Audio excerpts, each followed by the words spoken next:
Sometime January this year, I experienced headaches. The pain is getting terrible and it's recurring almost for a month until the pain becomes unbearable to the extent that I already vomited.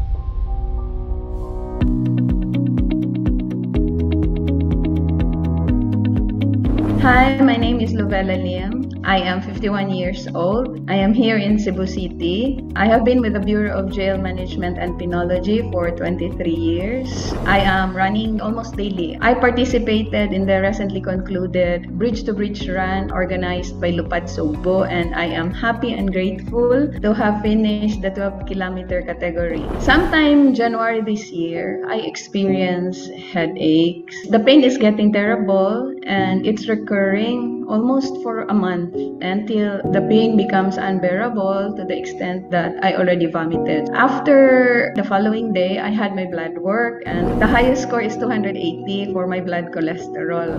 It was a first because normally wala po akong challenges.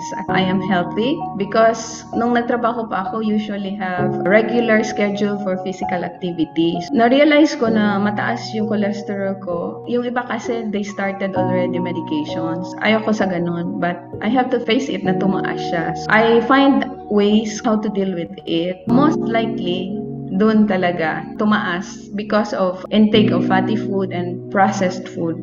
Tapos, kawalan din na physical exercise. I learned about JC Organic Barley through my partner. She's introduced it to me because hindi po ako mahilig sa fiber, hindi ako mahilig sa veggies. So, mas maganda na yung mayroon akong fiber na tinitake daily.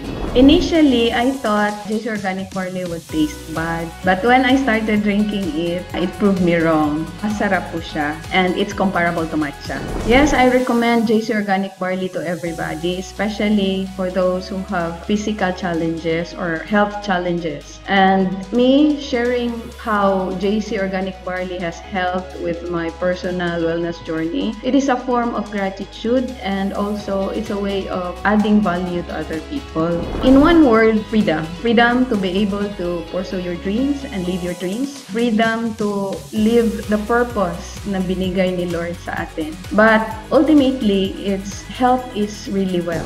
Hi, I'm Lovella Lim and I chose JC.